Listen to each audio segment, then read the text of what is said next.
If I touch it this way, touch it this way, touch it this way, now I'm going to touch it on this side a few times, and I'm going to show you something. Watch how this slides with no resistance whatsoever. Watch how this won't. Watch my thumb. I'm actually pushing, and it won't slide because there's a tiny little wire edge over there. So we go from 45 sharpening to 90 degrees. That's where I hone. Either side is my sharpening or my honing edge. I take my middle finger off of it, and I brush it slow and deliberate with very light pressure, and I actually cut the wire edge right off the blade.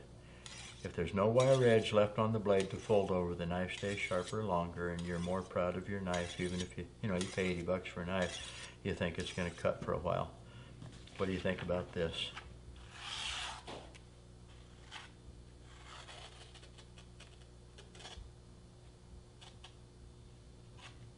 That's sharp.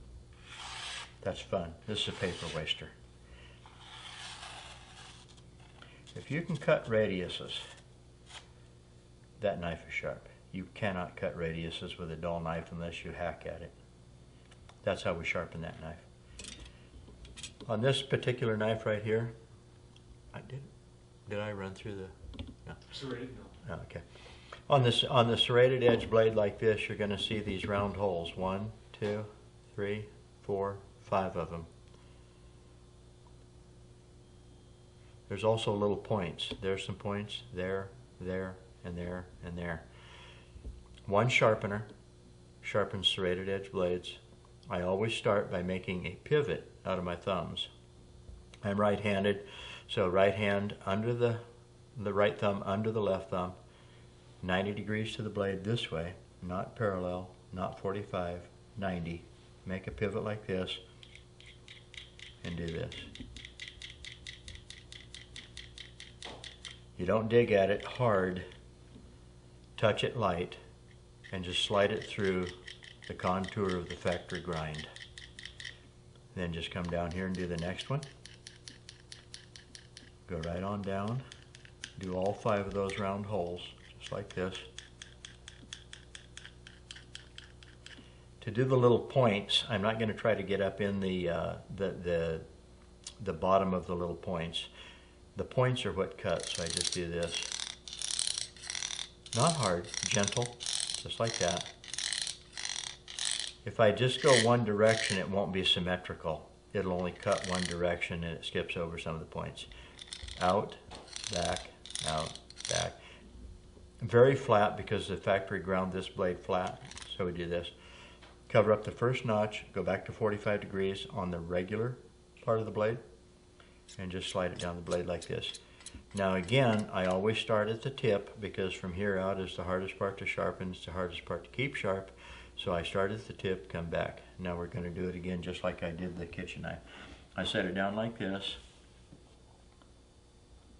touch it like this, and brush it. Don't dig at it. Only go about a ½ an inch from the tip towards the handle. Set it down, slide, pick it up, set it down, slide, pick it up, set it down, slide. Just like that. This is flat, so we just touch it once. And now we're just going to take it and I cover up the first notch so this doesn't fall in the hole. Just like this, just like that. Never press hard. I call it pestering. It's kind of a funny word, but I just pester the blade. I just brush it. Maybe twice the weight of the tool with my thumb pushing down on it. If you make a dimple in your finger like that, that's plenty of pressure. Just like that. Slide it down the blade, flat. Now I'm actually going to go all the way from the back towards the tip, make sure there's no wire edge on any of it. Now, I'm not crazy fond of a one-directional, one-angle, one-bevel sharpened blade and flat on the back. They really don't sharpen as well as a blade that is symmetrically sharpened to the center. So let's see on this knife. That's not bad. Actually, that's pretty good.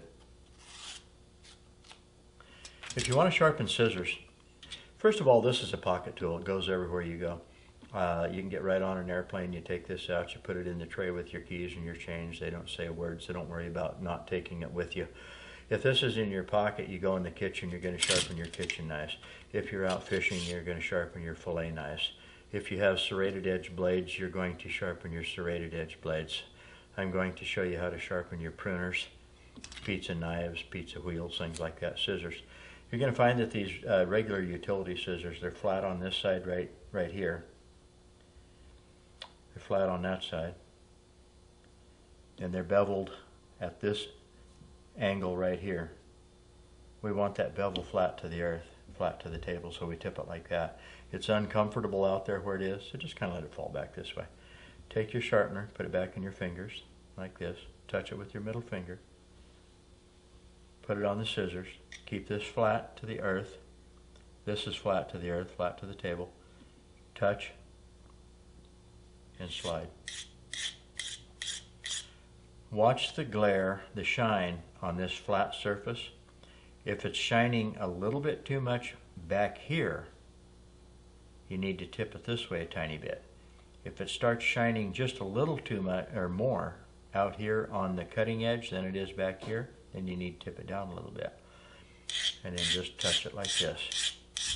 Don't press hard, let it work, don't make it work. If you've been cutting things and you have some dings in the blade out here, you can actually do this again. Set it down this way, anchor the heel of your hand, and just concentrate on that area. About 80 strokes a minute, so that's pretty fast, gets things done faster. Just touch it like this. Fix the tip of the scissors. Then we're going to turn it over. This is a flat straight edge. This is a flat surface. Put the two flats together. Slide it out the blade. So it would look like this. I just touch it light, slide it out the blade, flip it over, make it flat, do this. Turn it over, tip it. The angle here is flat to the table. This is flat to the table. Slide. Don't push hard. Pressure is never the issue with the sharpener. Light touches, multiple repetition, just like that.